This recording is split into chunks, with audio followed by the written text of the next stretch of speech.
the night of June 22nd, 1565.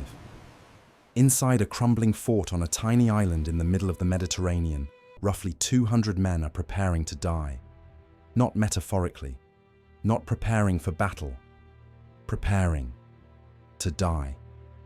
They know it. Their commander knows it.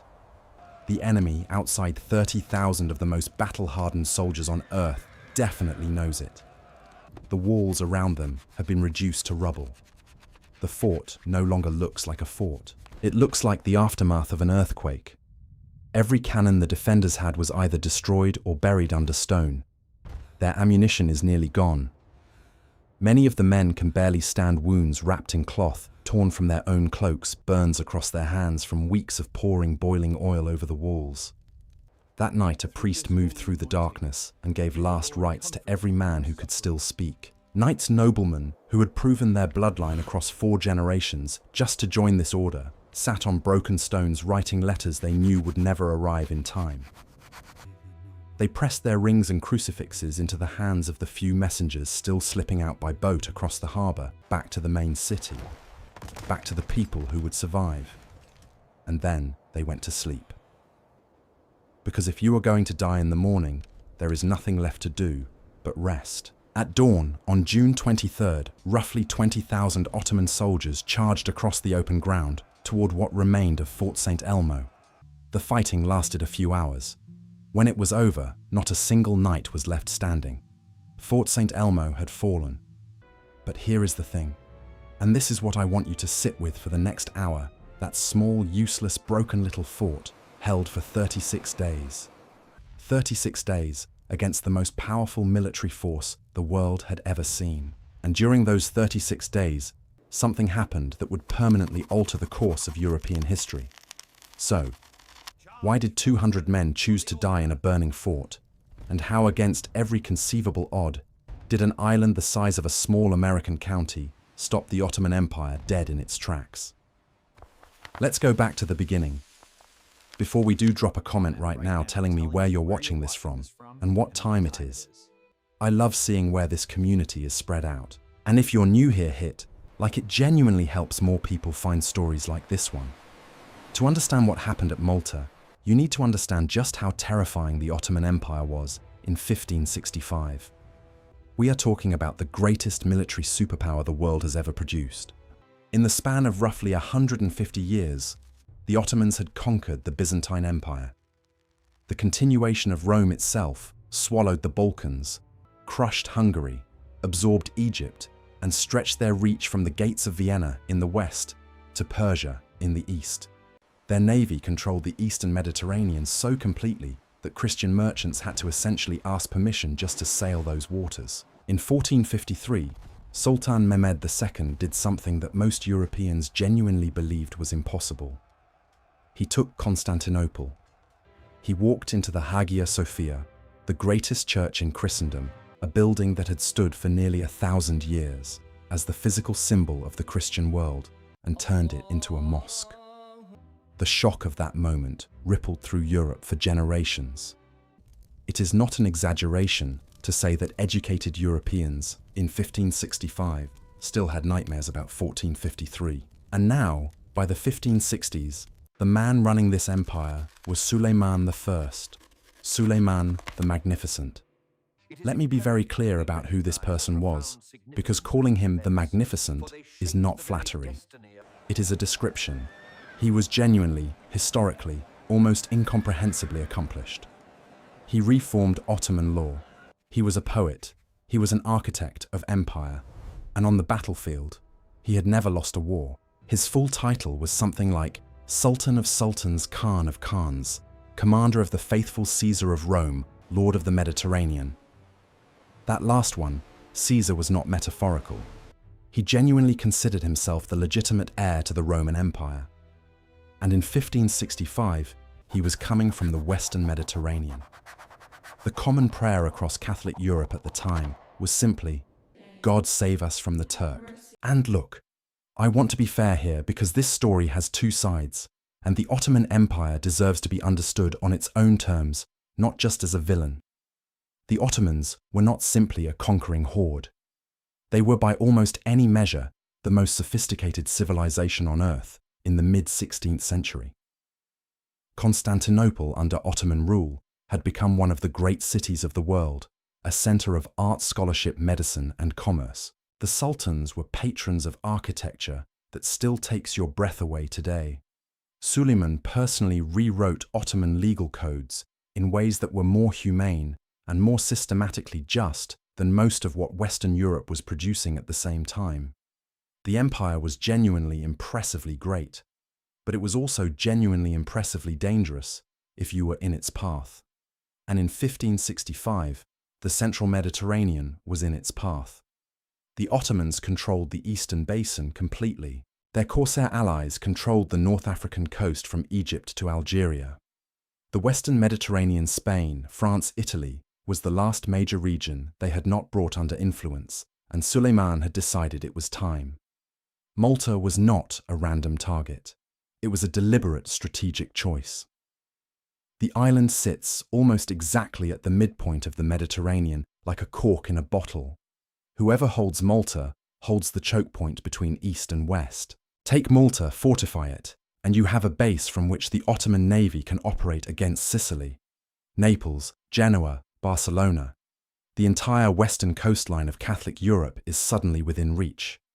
This was not paranoia. This was geography. And Suleiman, who was as good a strategic thinker as he was a military commander, understood it perfectly. That is the world. That is the backdrop. Keep that fear in mind. Now let me tell you about the other side, because this is where the story gets interesting. The Knights Hospital are also called the Knights of St. John, or simply the Knights of Malta, were by 1565 something of an anachronism. They were a medieval crusading order founded in Jerusalem in the 11th century, originally created to run hospitals for pilgrims. Over time they became warriors. Elite, fanatical, incredibly well-trained warriors. To join the order, you had to prove noble ancestry going back at least 4 generations. You took a vow of poverty, chastity, and obedience. And then you trained for war with a seriousness that bordered on religious devotion, because for them, it was religious devotion. Every battle was a crusade. Every death in combat was a form of martyrdom. By 1565, they had lost almost everything. The Crusader states were gone. Jerusalem was gone. In 1522, Suleiman himself had personally led an army of 100,000 men to their previous home on the island of Rhodes and besieged them. The knights fought brilliantly, held for months, and ultimately surrendered on honorable terms.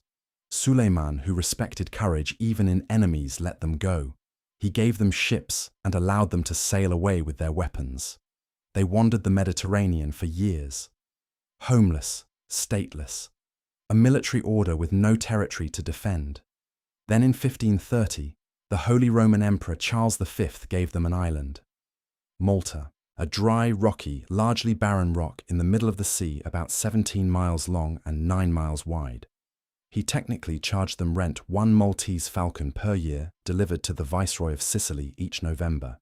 Yes, the Maltese falcon is a real historical thing. The point is, Malta was not considered valuable real estate. It was a consolation prize. But those knights looked at that barren rock, at its deep natural harbours, at its position directly between the Christian West and the Islamic East, and they understood something immediately. Whoever controlled Malta controlled the central Mediterranean. They started building, fortifying, preparing. For 25 years they knew Suleiman would eventually come for them, and they prepared with an intensity that bordered on obsession. By 1565, Fort St. Angelo at the tip of Birgu, their headquarters had been expanded and reinforced until it was genuinely formidable. Fort St. Michael on the Senglea promontory had been built from scratch. Fort St. Elmo, the small star-shaped fort guarding the entrance to the Grand Harbour, had been constructed and armed. They had dug cisterns and stored grain. They had surveyed every approach to the island and mapped every potential landing beach. They had established a network of informants in Constantinople itself. By early 1565, de Valette knew the invasion was coming before the Ottoman commanders had finished finalizing their orders. There is something I find genuinely admirable about the knights, even accounting for their obvious flaws and the considerable brutality of their world. They were men who had been homeless, defeated and humiliated, driven out of Rhodes by the same empire now bearing down on them. And instead of despair, they had spent 3 decades building and preparing and waiting. There is something almost Roman about it. The refusal to accept defeat as a permanent condition. The conversion of humiliation into fuel. De Valette himself embodied this. He had been a slave in an Ottoman galley. He had rowed at an oar under the whip in the fleet of the man who would one day command his enemies at Malta. And he had survived it, and come back and spent 25 years building the defences that would defeat that man's empire. The man who would lead the defence of Malta was 71 years old in 1565. His name was Jean Parisot de Valette, and he is without question one of the most remarkable figures of the 16th century. He had joined the order at 20 years old, and in the decades since he had fought on sea and land across the entire Mediterranean. He spoke 6 languages. He had survived more battles than most men live years. And here is the detail that makes this story almost mythological. In 1540, Jean de Valette was captured during a naval engagement. He spent a year as a galley slave, chained to an oar, rowing under the lash in the fleet of a Turkish corsair named Dragut Reis. 25 years later, in the summer of 1565, Dragut Reis would arrive at Malta as one of the commanders of the Ottoman invasion force. The 2 men who had once been captor and slave were now on opposite sides of a siege that would determine the fate of Europe. I honestly do not think a novelist could have written a better setup. This is the kind of thing that makes you realize reality has no obligation to make sense. At dawn on May 18, 1565, the lookouts on the walls of Malta saw something on the horizon. Ships, then more ships, then more. The Ottoman fleet stretched across the horizon like a wall of wood and canvas and cannon. 193 vessels. Galleys, galleasses, transport ships, carrying somewhere between 30,000 and 40,000 men. It was the largest armada assembled in the Mediterranean since antiquity. The sea turned dark with them. Inside the walled city of Birgu, the bells began to ring. Not joyfully, urgently. De Valette had roughly 7,000 people capable of fighting. About 500 of those were knights-trained professional soldiers, armoured, disciplined, the best individual fighters in the Christian world. The rest were Maltese militia mercenaries from Spain and Greece, sailors, and local men who had simply picked up weapons because there was nothing else to do. A handful of women would also fight and carry ammunition and tend the wounded. The population of Malta at the time was somewhere around 20,000, and most of those people took one look at that fleet and retreated into the walled cities with whatever they could carry. De Valette gave a single order before the Ottomans could establish themselves on the island: burn everything outside the walls. Crops, houses, storage buildings, all of it. Poison every well within reach. If the Ottoman army was going to survive on this island, they were going to have to supply themselves entirely by sea. He wanted them hungry, thirsty, and miserable from day one. There is a moment I keep coming back to when I think about those first hours. The Maltese civilians, farmers, fishermen, ordinary people who had absolutely no military training and no particular interest in dying for a religious order that had been running their island for 35 years, had a choice. They could flee. There were boats. Some people on the outer parts of the island may have had time to escape entirely. Instead, the vast majority of the civilian population picked up whatever weapons they could find and retreated inside the walls to help defend the cities. Why that question matters. The Knights Hospitaller were not always beloved landlords. They were a military religious order that governed Malta with a pretty firm hand, and the relationship between the Knights and the Maltese people had its tensions. But in May 1565, when the choice was between fighting and submitting to an Ottoman conquest, the Maltese made their decision clearly and almost unanimously. I think this tells you something important about what the people of Malta understood the stakes to be. They had heard what happened to the population of nearby Gozo in 1551, when Dragut took essentially the entire island, 5,000 people, as slaves. They knew what an Ottoman conquest meant in practice. They chose to fight. Here is where the Ottoman campaign began to go wrong before a single major engagement was even fought. The Ottoman force had a split command structure and it was a disaster from the start. Mustafa Pasha commanded the army, Piale Pasha commanded the navy, and Suleiman, in his infinite wisdom, had told them both to defer to a third man, the Corsair Admiral Dragut, whenever there was disagreement. The problem was that Dragut had not yet arrived from his base in Tripoli. So on the very first day, Mustafa and Piale got into an argument. Mustafa's plan was tactically sound sweep north, capture the old capital city of Mdina, which was poorly defended and sitting in the middle of the island, and then assault the main harbour fortresses from the land side. Standard military doctrine. Take the high ground first. Piale had a different problem. He needed to shelter his fleet. The Mediterranean in summer produces violent, unpredictable winds called siroccos that blow up from North Africa, and his fleet of nearly 200 ships was vulnerable sitting in the open sea. He needed them inside a protected harbour. The perfect harbour was MASSACRED, just north of the Grand Harbour. But MASSACRED was guarded by a small fort on a peninsula between the two harbours. Fort St. Elmo. Piale said, "Take Fort St. Elmo first." Mustafa said it would take too long. Piale pushed Mustafa, and this is the decision that cost the Ottomans everything, eventually relented. Both men apparently looked at Fort St. Elmo, a star-shaped fort that was not particularly large or impressive, and Mustafa said the words that would haunt him for the rest of his life. It would only take a few days. De Valette had read this situation perfectly. He had positioned half of his heavy artillery inside Fort St. Elmo, anticipating exactly this decision. His plan was to force the Ottomans to bleed themselves white on the smallest fort to buy time. The time for Spanish reinforcements that the Viceroy of Sicily Garcia de Toledo had promised was coming. He never fully believed they were coming, but his men did not need to know that. On June 2nd, roughly 2 weeks into the siege, a sail appeared on the horizon. Then more sails. Dragut Reis had arrived from Tripoli with 1,500 additional soldiers. Now, I need to tell you about Dragut because he deserves his own paragraph. Turgut Reis Dragut in the Western sources was at this point approximately 80 years old, and he was by any reasonable assessment the greatest naval commander in the Mediterranean. He had raided Malta not once, not twice, but 7 times between 1540 and 1565.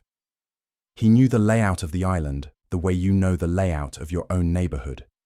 He had raided the neighbouring island of Gozo in 1551 and taken the entire population, essentially roughly 5,000 people, as slaves. He was feared across the Christian Mediterranean in a way that makes modern concepts of feared seem quaint. When Dragut stepped off his ship and looked at the Ottoman siege of Fort St. Elmo, he was visibly furiously angry at what he saw. The bombardment had been conducted without proper tactical positioning. Key high points had not been occupied. The nightly resupply boats from Fort St. Angelo Valette had been sending ammunition, fresh troops, and evacuating the wounded every night across the harbour, under cover of darkness, were still running unmolested. Dragut spent his first days reorganising the entire siege. He established new batteries on elevated positions that could enfilade the fort from previously unassailable angles. He began positioning ships to cut off the harbour ferry lifeline. He was methodical, expert, and immediately effective. For the knights inside St. Elmo, the arrival of Dragut was the worst possible news. For de Valette, watching from Fort St. Angelo across the water, it was also bad, but it was also, in a strange way, expected. He had fought this man before. He knew how Dragut thought. I want to dwell on that personal history for just a moment, because it adds a dimension to this story that I think gets lost in the purely military narrative. Jean de Valette and Dragut Reis had a history that spanned more than 2 decades, and it was as complicated as anything you would find in fiction. In 1540, de Valette had been captured in a sea battle near the coast of France and spent approximately a year chained to an oar in Dragut's fleet. During that year, he would have seen Dragut operate firsthand his seamanship, his tactical thinking, his treatment of prisoners and crew. It is not impossible that the two men spoke. They were both men of the sea, both experienced in the same kind of combat, separated by religion and allegiance, but not entirely by experience. What de Valette learned about how Dragut thought during that year of captivity may well have informed his defensive preparations 25 years later. And then there is this: in 1540, after de Valette was ransomed and freed, Dragut was himself captured by the Genoese admiral Andrea Doria and spent 4 years as a galley slave. Dragut, the feared corsair, the scourge of the Mediterranean, was chained to an oar for 4 years until Suleiman paid his ransom. Both men at different points had sat in chains and rowed for their enemies. Both men had survived it. Both men had come back harder for it. In the summer of 1565, when de Valette looked across the Grand Harbour at the Ottoman camp and knew Dragut was there, he was looking at someone he understood better than almost anyone on either side of that conflict. That knowledge was in its own strange way a weapon. The question was whether 36 days of Dragut would be enough. Let me give you a number that still stops me cold every time I think about it. During the entire Siege of Malta, the Ottoman forces fired approximately 130,000 cannonballs. 130,000. The sustained bombardment of Fort St. Elmo alone was, according to contemporaries, the most intense artillery barrage in recorded history up to that point. 36 or more Ottoman cannons hammered the fort continuously from positions on the high ground of Mount Siberras. The walls did not so much fall as disintegrate. By mid-June, there were effectively no walls left, just rubble, and men standing in the rubble. Every morning the defenders woke up in a less fort than they had gone to sleep in. And every night under darkness, de Valette's engineers and masons rowed across the harbour and rebuilt what they could. Makeshift walls of earth and timber went up where stone had crumbled. Gaps were filled with whatever was available. The wounded were loaded onto boats and taken back to Birgu. Fresh soldiers, volunteers, always volunteers. Never conscripts were rowed over in the other direction. Think about what it means to volunteer to row across a harbour to reinforce a fort that everyone knows is going to fall. These were not suicidal men in the Hollywood sense. They were men who understood with complete clarity that their death in Fort St. Elmo was the price of survival for everyone else. That is a different kind of courage. A colder, more deliberate kind. In some ways, it is harder to find. Let me give you some texture for what life inside that fort was actually like during those weeks, because the numbers and dates can make it feel abstract.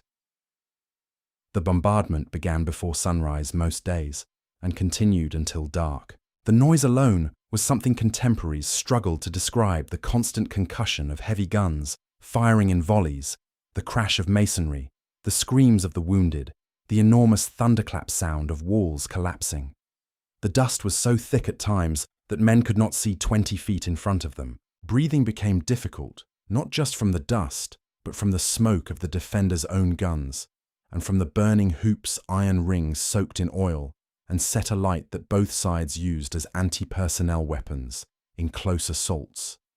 The defenders devised their own weapons from necessity. They made incendiary devices called fire trumps, essentially early flamethrowers that sprayed burning oil on attacking soldiers. They used wildfire, a substance similar to Greek fire, which could not be extinguished with water and caused horrific burns. When conventional ammunition ran short, they fired anything that would fit down a gun barrel. The Ottomans adapted too.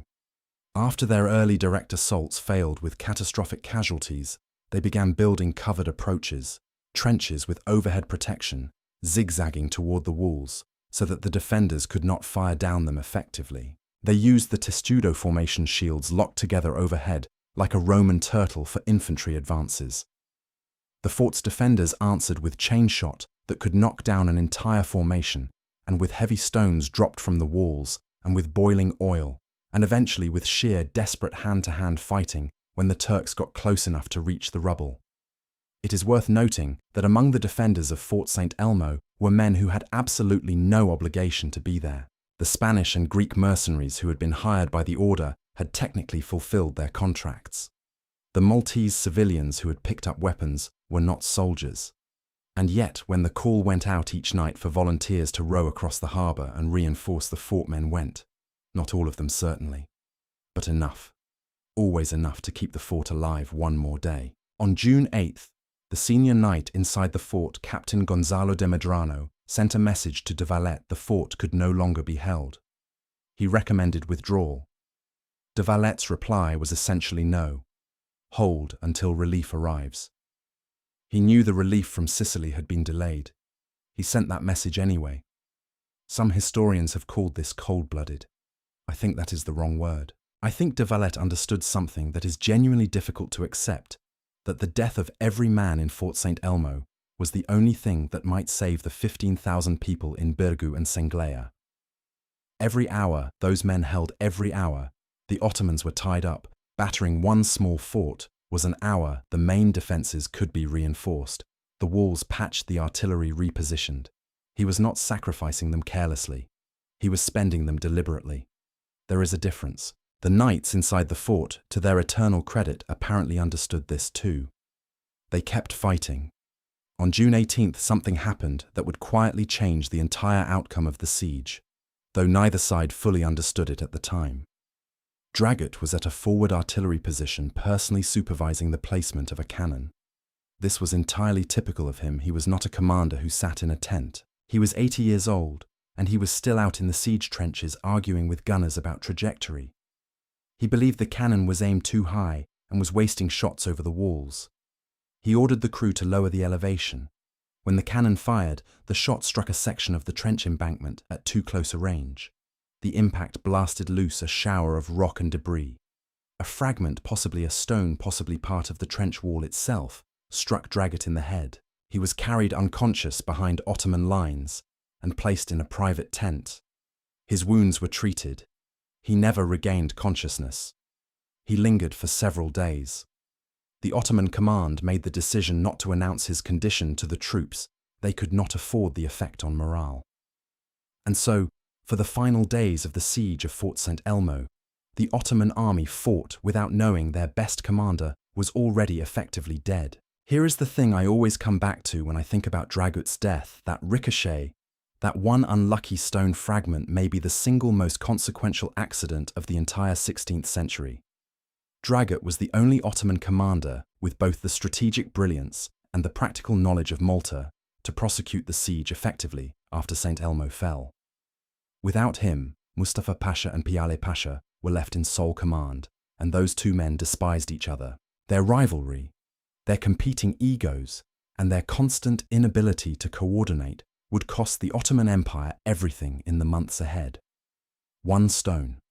One old man is arguing about cannon angles, and the course of European history bends.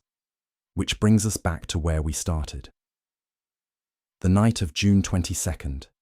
200 men. A fort that is no longer a fort. A priest moving through the dark giving last rites. The letters went across the harbour that night.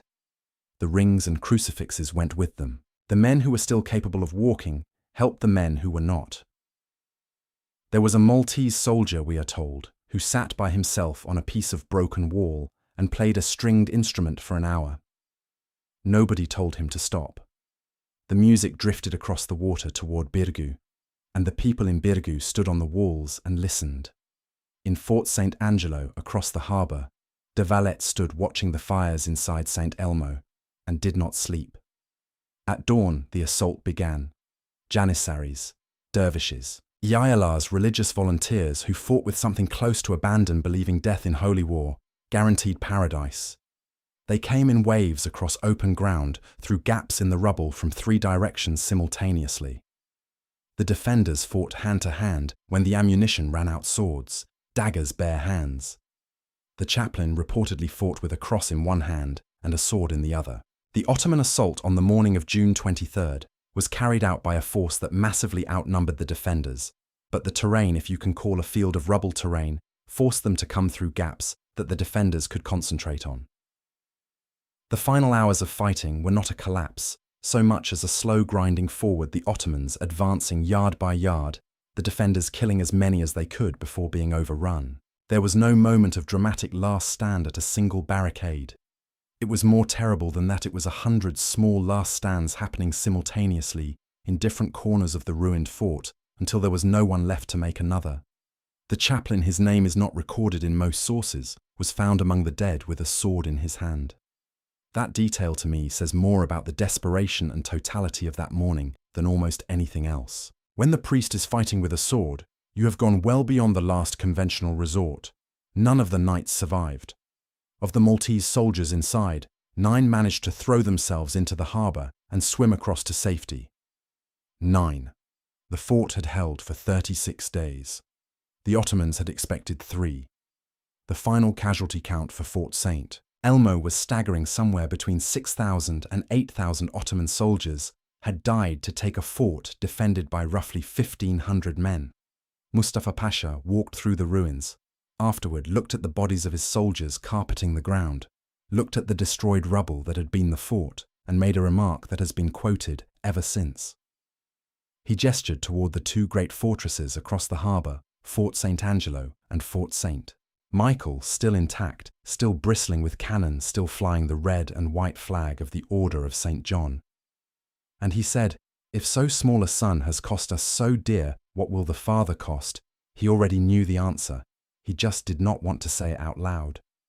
When Dragut was told Fort St. Elmo had fallen, he reportedly smiled and died shortly after finally surrendering to his wounds.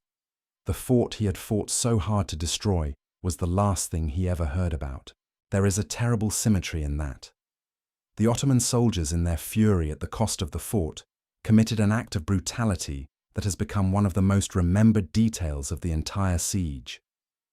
They took the bodies of the fallen knights, decapitated them, cut crosses into their chests, lashed the headless bodies to wooden planks, and pushed them out into the harbour to float across to Birgu. It was a deliberate act of psychological terror. Look at your dead. Look at what happens to those who defy us. Submit. De Valette looked at the floating bodies of his knights in the harbour. Then he ordered all Ottoman prisoners in Birgu. There were not many, but there were some executed. He had their heads loaded into his artillery pieces, and he fired them back across the harbour toward the Ottoman lines. If you are waiting for a diplomatic response, you are watching the wrong siege. This was by any measure an act of savage defiance, but it was also calculated.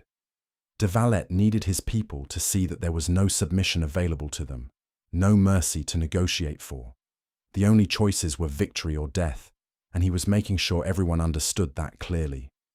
If I'm being honest, and I know this is not a comfortable thing to say, I think de Valette was right. Not morally right, strategically, historically right. The population of Birgu needed to understand that surrender was not an option.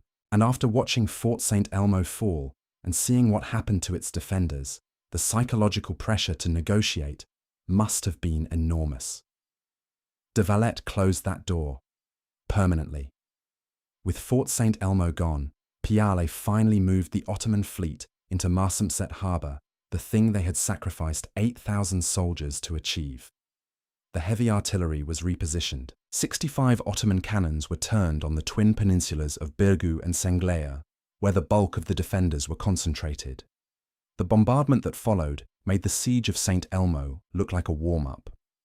To give you a sense of the scale, the combined population of Birgu and Senglea, including fighters and civilians, was somewhere around 15,000 people. They were crammed into 2 peninsulas that together took up maybe half a square mile. The walls around those peninsulas were taking fire from 65 artillery pieces, simultaneously from multiple directions. The density of bombardment cannonballs per square yard per hour was something the world had never seen before this siege. And yet the people inside those walls held together. This is the part of the Malta story that I find genuinely astonishing, and I do not think it gets enough attention. Holding a fortress under siege is not just a military problem, it is a psychological and social problem. People trapped under sustained bombardment with no certainty of relief tend to break. They panic, they argue, they lose faith in their commanders. They make desperate individual decisions that collapse collective defense. The history of sieges is littered with fortresses that were structurally defensible but fell because the human beings inside them could not maintain cohesion under the pressure. Birgu held. Partly because of de Valette's leadership, certainly, but also because of ordinary people doing extraordinary things without being ordered to. There was a Maltese man named Tony Bahadur from the village of Naxar, who had been enslaved by the Ottomans years earlier and had learned fluent Turkish during his captivity. During the siege, Bahadur repeatedly swam across the harbour at night, through waters being patrolled by Ottoman vessels, carrying messages between de Valette and the outside world, and bringing back intelligence about Ottoman positions and plans. He did this multiple times. He was an extraordinary swimmer and an extraordinary spy, and he is remembered in Malta as a genuine hero of the siege. The history books outside Malta do not mention him at all, which is a shame. But here was the Ottoman problem, and it was a problem that would define the rest of the campaign. Dragut was dead. And in his absence, Mustafa Pasha and Piale Pasha were in command.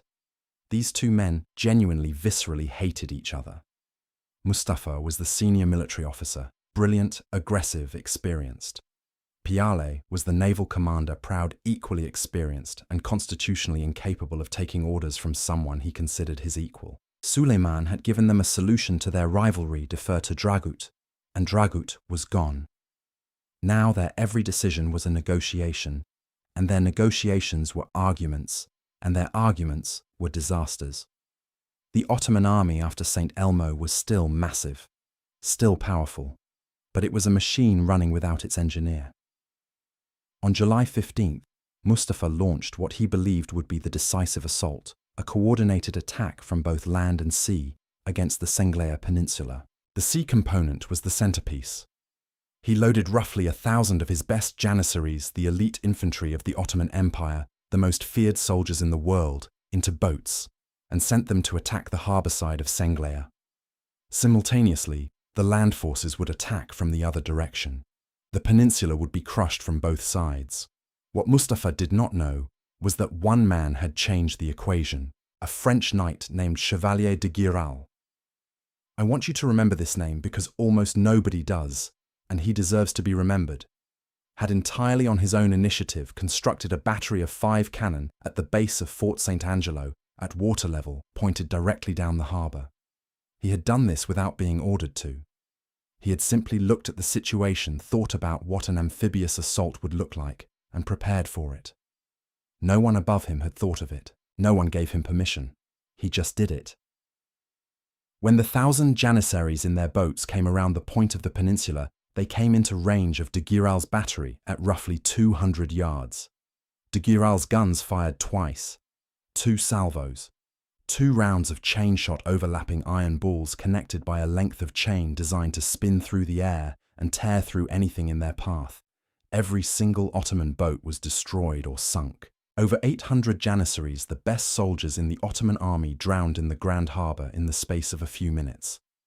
I want to sit with that number for a second. 800 men. Gone. Because one old French knight quietly built a battery that no one told him to build. That is the kind of individual initiative that wins battles, and the history books barely mention de Giral's name. That, to me, is one of the great injustices of how we tell military history. The generals get the statues. The de Girals get a footnote. The land attack failed simultaneously when defenders used a floating bridge to rush reinforcements across to Fort St. Michael's most vulnerable point. What should have been the day Malta fell instead became one of the Ottoman campaign's worst disasters. If you're finding this story as wild as I am now, would be a great time to drop a like. It takes 2 seconds, and it genuinely helps other history fans find this channel. Okay, back to the siege. By mid-August, the Ottoman bombardment had accomplished something genuinely terrifying. The walls were not just damaged, they were gone in places. Large sections of the bastions had been reduced to slopes of rubble that a man could walk up. The Turks were pushing forward, constantly exploiting each breach, using their overwhelming numerical advantage in ways that were finally beginning to tell. On August 19th, the most serious crisis of the entire siege arrived. The Turks breached the main wall of Birgu, and for a few horrifying minutes, it looked like the city itself would fall. Ottoman soldiers were actually inside the walls. Inside. The defensive line was collapsing. What had happened was this: the Ottomans had detonated a mine, a tunnel packed with gunpowder, dug under the foundations of one of the main bastions. The explosion brought down a large section of the wall. Ottoman troops poured through the gap before the defenders could respond. They were in the city, in the streets, fighting house to house. The rumor that spread through Birgu in those minutes was that the city had fallen. People began to panic. Women and children who had been serving as ammunition carriers and water bearers during the fighting began to run. The social fabric of the defense, stretched to breaking for months, was torn. De Valette's officers convened an emergency council and voted to retreat to Fort St. Angelo. Abandon Birgu. Pull back to the last defensible position.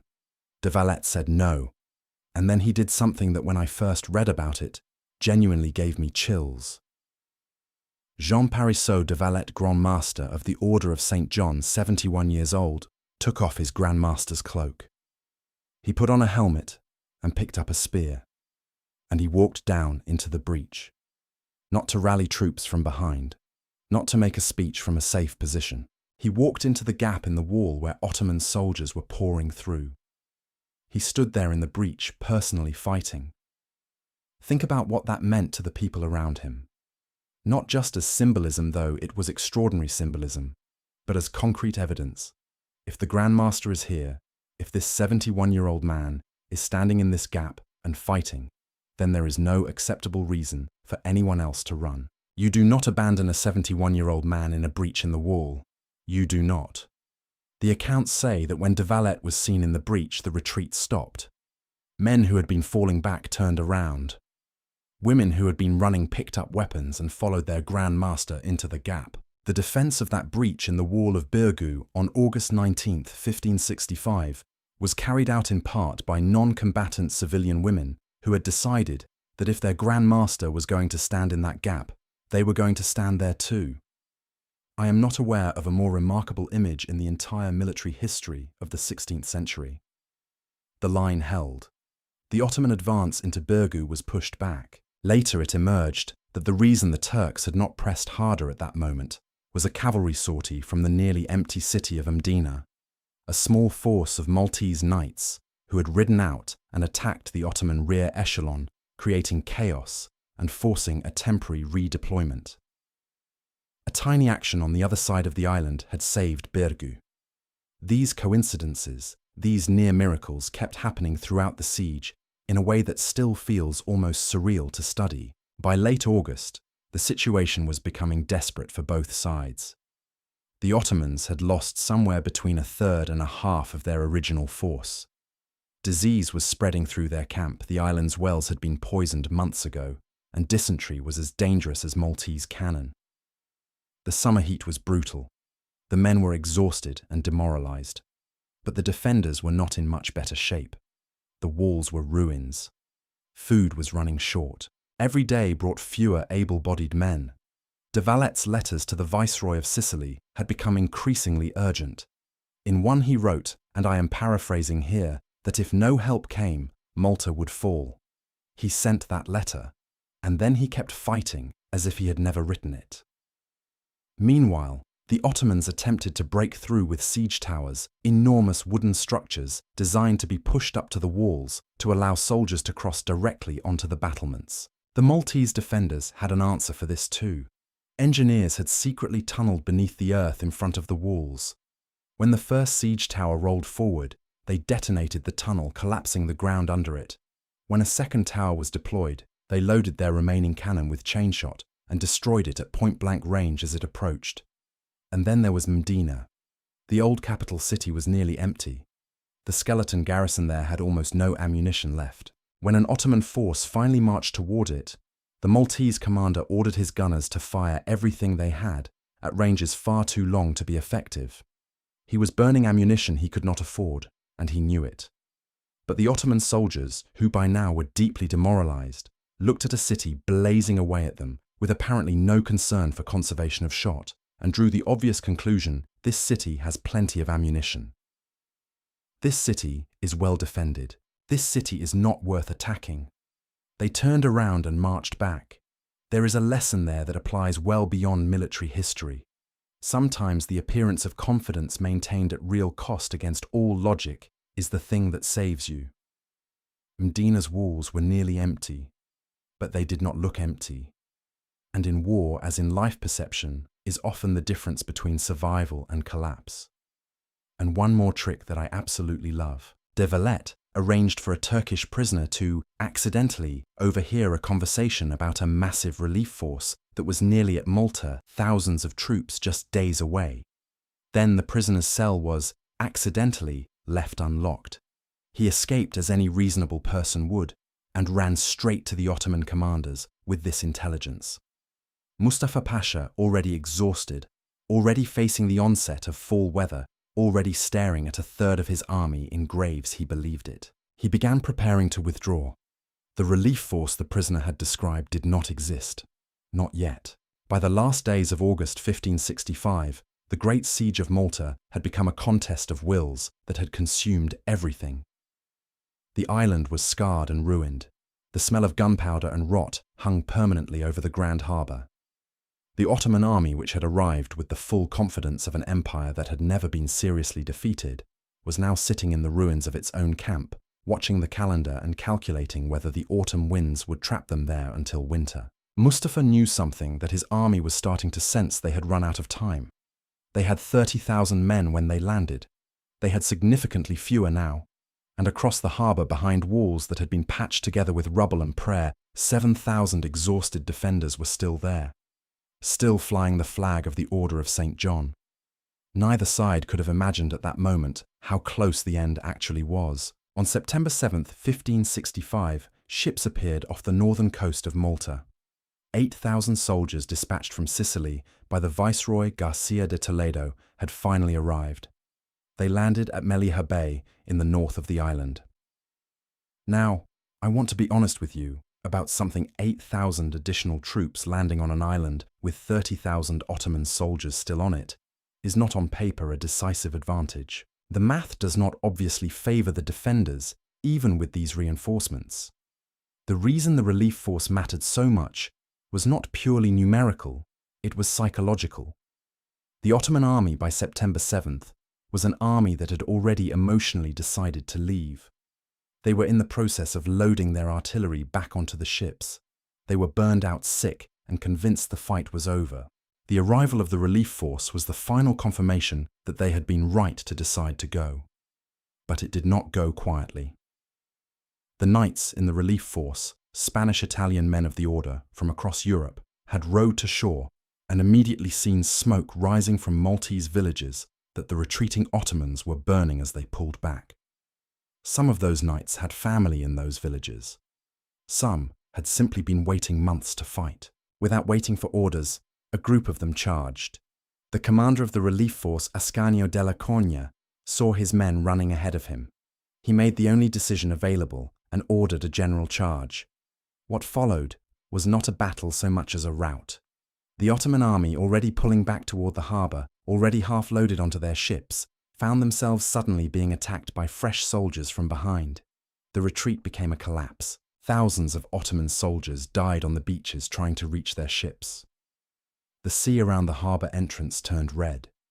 By September 8th, the last Ottoman cannon had been loaded. The last Ottoman soldier had boarded. The armada, still enormous even in defeat, still one of the great naval forces of the era, turned its prows eastward and sailed away from Malta. It was the feast of the birth of the Virgin Mary, September 8th. In Malta, it is still a national holiday today. They call it Victory Day. Il Vittoria. When the Maltese people emerged from behind their ruined walls on September 8th, 1565, and looked out at the harbour, the island was quiet for the first time in nearly 4 months. The news of what they saw spread across Europe at the fastest possible speed, which in 1565 meant weeks, but the reaction was worth the wait. Church bells rang from London to Madrid. The Pope held a mass of thanksgiving. The Spanish court erupted, in Paris, in Rome, in Vienna. Cities that had spent decades living under the shadow of Ottoman expansion, people openly wept in the streets. Queen Elizabeth I of England, who was not exactly known for her pro-Catholic sentiments, reportedly said that if Malta had fallen, it was impossible to know what further peril might have followed for the rest of Christendom. For the Ottomans, This was their worst military reversal in more than 100 years. They would continue to be powerful, enormously powerful, for generations to come, but something had cracked. The myth of Ottoman invincibility, which had been the empire's most potent psychological weapon since 1453, was gone. And it had been broken not by a rival empire, not by a great Christian army, but by a few thousand people on a tiny barren rock in the middle of the sea. When the news reached Suleiman in Constantinople, it is said that he was visibly shaken. He had sent his best commanders, his finest soldiers, the largest fleet assembled since antiquity, and they had come back defeated by a garrison that was outnumbered 5-1. There are accounts that he immediately began planning a second expedition, a larger one, to finish what the first had failed to do. And those accounts are probably true. Suleiman was not a man who accepted defeat easily. But he never launched it. He died the following year on campaign in Hungary on September 6, 1566, almost exactly 1 year after the fall of Malta. The second expedition died with him. His successors had other priorities, other campaigns, other problems. The Ottoman Empire would remain powerful enough to conquer Cyprus in 1570 and to threaten the Western Mediterranean for decades more. But the relentless momentum, the sense that Ottoman expansion was simply inevitable, that nothing in its path could hold, that stopped at Malta. Not permanently, not completely, but enough. The machine kept going. It just never felt quite so unstoppable again. The human cost was staggering. Malta lost approximately a third of its total population. Birgu, Senglea, Fort St. Elmo. The places where the fighting had been heaviest were essentially rubble. The physical infrastructure of the island had been destroyed. But the money that flooded in from a grateful Christendom was immediate and substantial. From across Europe, from the great noble families of Spain and France, and the Italian city-states, funds arrived for reconstruction on a scale Malta had never seen. Historians debate, as they should, exactly how significant the Great Siege of Malta was in the long arc of Ottoman European history. The Ottomans did not collapse after 1565, not even close. In 1566, Suleiman personally led an army of 300,000 men into Hungary. In 1570, the Ottoman fleet conquered Cyprus. The empire continued to expand, continued to threaten, and continued to be the dominant power in the Eastern Mediterranean for more than a century after Malta. So it would be wrong to say Malta stopped the Ottomans. But something did change after 1565. The Battle of Lepanto in 1571, the great naval engagement in which a coalition of Christian powers destroyed the Ottoman fleet, would have been impossible without the psychological foundation that Malta built. The shift in European confidence, the recognition that Ottoman forces were not supernatural, that they could be bled and broken and beaten, that began at Malta. The siege did not end Ottoman power. It ended Ottoman inevitability. Let me explain why Lepanto matters in this context, because the connection is direct. In 1570, the Ottomans conquered Cyprus, then held by Venice, with their usual combination of overwhelming force and relentless pressure. The Pope Pius V had been trying for years to organize a Christian coalition to resist Ottoman naval power. Before Malta, he could not get the great Christian powers to commit serious resources. They were demoralized, divided, and frankly terrified. After Malta, the calculation changed. Spain, Venice, and the papacy formed the Holy League in 1571. At the Battle of Lepanto in October of that year, their combined fleet met the Ottoman navy and destroyed it. 210 Ottoman ships sunk or captured, 30,000 Ottoman sailors and soldiers killed. It was the largest naval battle in Mediterranean history, and the commander of the Christian left wing at Lepanto was a man named Andrea Doria, the nephew of the admiral who had once captured Dragut. The Mediterranean was full of long memories and long connections. Lepanto did not permanently destroy Ottoman naval power, they rebuilt their fleet within a year. But combined with Malta, it permanently ended the Ottoman navy's dominance of the Western Mediterranean. The Ottomans retained enormous power in the east, but the western half of the sea remained contested and then gradually slipped toward Christian control in the decades that followed. Malta was the first domino. Not the only one, not the biggest one, but the first. And there is something to be said for ending an inevitability. When people stop believing that something is unstoppable, they start believing they can stop it. That is nothing. In the history of civilizations, that shift in belief has preceded every reversal of fortune. I will say this plainly, I think Malta is one of the most underappreciated events in Western history. The average American can tell you about the Alamo, about Thermopylae, about the Battle of Britain. But ask them about Malta, 1565, and you get a blank look. That is a real shame, because in terms of narrative drama, strategic significance, and sheer human endurance, Malta belongs in the same conversation as all of those. I am genuinely baffled that there is no major Hollywood film about this siege. If you know someone in Hollywood, please show them this video. In the spring of 1566, Grand Master Jean Parisot de Valette walked to a peninsula between the two harbours, the same peninsula where Fort St. Elmo had stood, where some of the worst fighting of the siege had occurred, and laid the first stone of a new city. He had chosen this location deliberately. The city would occupy the most defensible ground on the island. It would be planned from scratch as a fortress city, wide straight streets, designed so that cannon could fire down them, walls built to modern specifications, a harbour fortification that would make what had existed in 1565 look like a garden wall. This was not a city built for beauty. It was built so that what had happened in 1565 would never happen again. The city was named Valette after the Grand Master. De Valette did not live to see it completed. He died in August 1568 of a stroke shortly after a morning ride. He was 74 years old and had spent 54 years as a knight. His tomb is in the church he had begun building in his own city, and the inscription says, "Here lies Valette, worthy of eternal honour. He who was once the scourge of Africa and Asia, and the shield of Europe, whence he expelled the barbarians by his holy arms, is the first to be buried in this beloved city, of which he was also the founder." I would not change a single word of that.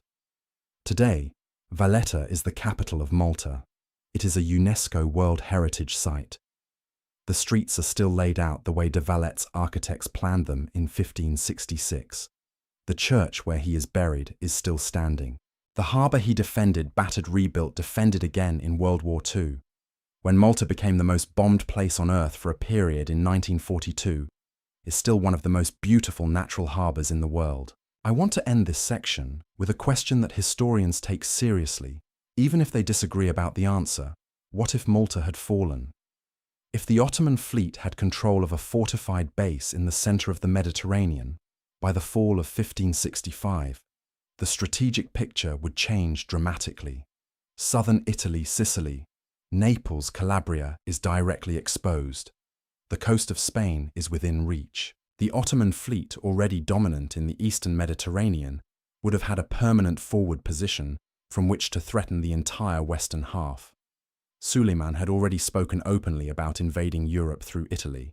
His timetable for that ambition ran directly through Malta. Some historians argue that even with Malta, an Ottoman conquest of Italy was logistically impossible, that the supply lines would have been too long, the terrain too difficult, the Spanish armies too strong.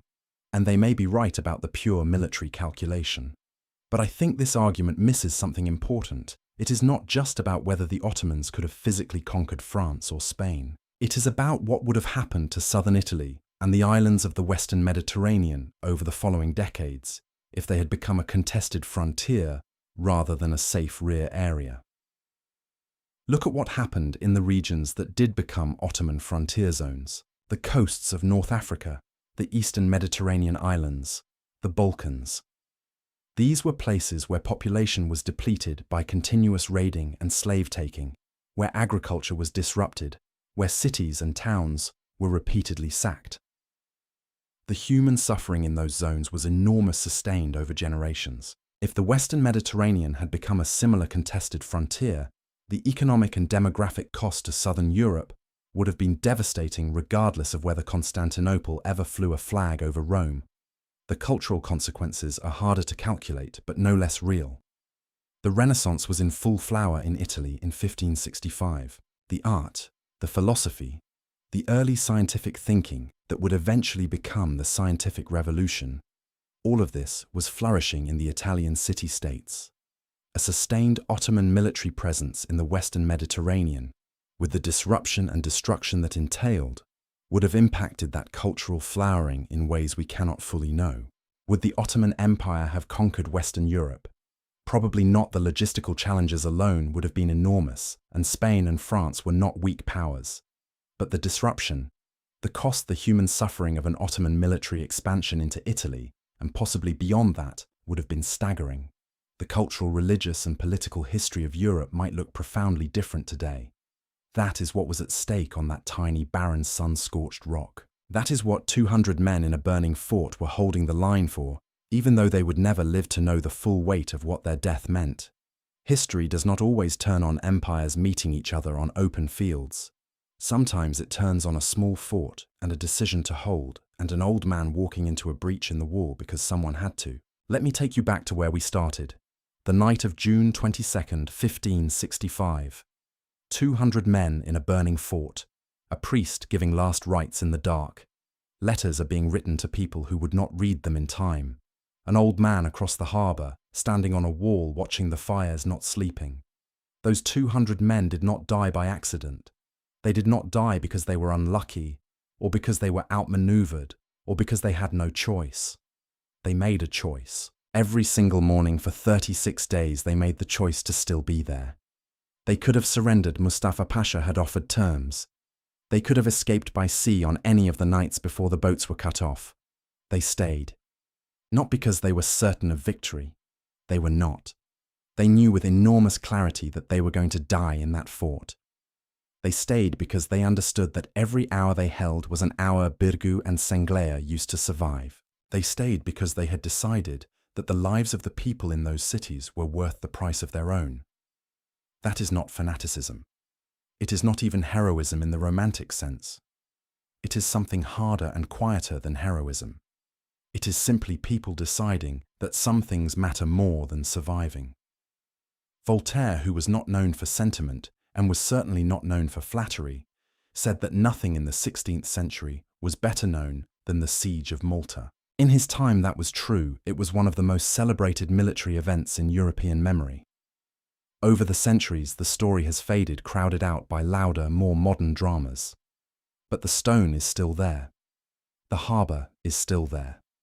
The church where Valette is buried is still there. And on September 8th, every year, the people of Malta still gather at the Grand Harbour, and the church bells still ring, and the regatta boats still race across the same water where 800 Janissaries drowned in a single morning. And the Maltese still remember what happened in the summer of 1565. They have not forgotten. And now neither have you. If this story moved you, if you're sitting there thinking about those 200 men, the way I still think about them, leave a comment below. Tell me which moment hit hardest. Was it de Valette walking into the breach? Was it Dragut dying from his own cannon?